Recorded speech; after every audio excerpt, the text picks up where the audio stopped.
In 1964, Nike was founded under the name Blue Ribbon Sports. They introduced their first line of Nike shoes in 1972. They later changed their name to Nike in 1978. Nike became the biggest shoe company in the world with factories in 45 countries and almost 800,000 factory workers. The Nike CEO is worth $5 billion, making him the sixth richest man in America. Nike also endorses famous athletes like Michael Jordan, Tiger Woods, and Monica Seles, paying them a combined total of $60 million to brand themselves with the swoosh logo. However, the creator of the swoosh logo, Carolyn Davidson, was only paid $35 for the design. Nike tries to encourage women and inner-city youth girls to not be another stereotype and be all that they can be to gain the support of female athletes. Nike spends $978 million a year on marketing ploys that are meant to empower women and inner-city girls. Yet, 90% of the factory workers are women and young girls. So how did Nike become so rich and powerful? They're expensive. I'm pretty sure that, yeah, they're kind of expensive. Yeah, they're overpriced, way overpriced for the poor quality. What do I know about the company? Honestly, not much. Not enough to save my life if it depended on it. I just go for the fashion and the way it look. If it look good on you, or if it look good on me, not bad. Nike became the biggest shoe company in the world because it operates its factories in countries where it's illegal to organize and bargain for better wages and working conditions. They actually do that? Yeah. No, I didn't know that, but no, of course that's not right. No, that's not right. I think somebody needs to go on strike. I wouldn't be working for $1.25 a day. But honestly, you can't even say all that though. If you go on the strike, they ain't gonna be able to survive. They already surviving barely off what they making now. But if they do go on the strike and they do decide not to make any more shoes, and if they put their lives on the line just to prove a point, they got a million more people that sit there and come into work. It ain't that easy. And then a million more will start protesting and then stand up for what they selves believe in. If the first group quit, then the next group will get stronger and do the same thing. But that ain't, I mean, it ain't gonna work like that. You know what I'm saying? You have a very small percentage of people that will actually stand up for themselves, the people that's gonna go ahead and just sweep it under the rug and keep doing what they're doing.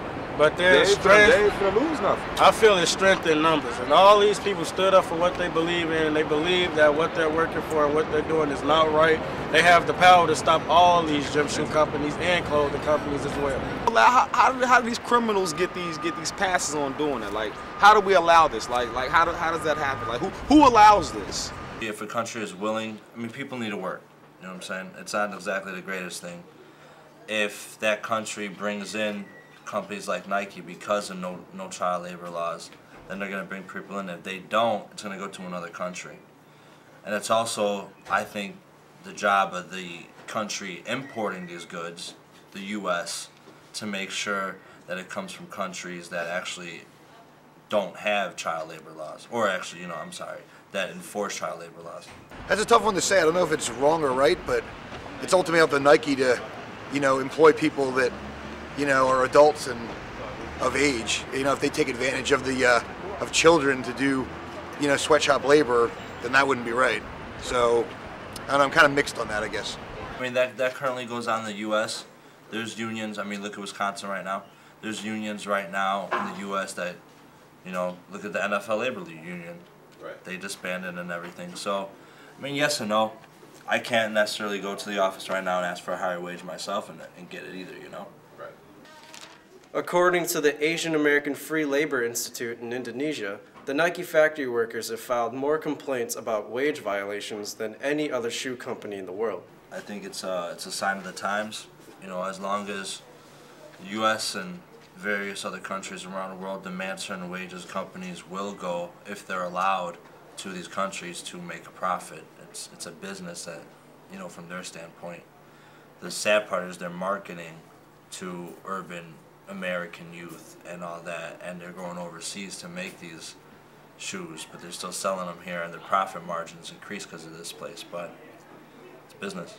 If Nike were to use 10% of their $978 million they spend on marketing, they could raise the salary of all of their factory workers in Asia. Oh, well, I mean, if Nike were to raise that salary, I think it'd be a good thing. I mean, they definitely can afford it. But you know, it's Nike, it's Apple, it's cell phones, it's shoes. Anything that's not made here, which is nothing, is probably subject to the same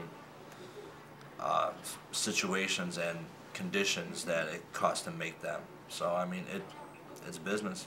It would be great if they did it, but they're not gonna.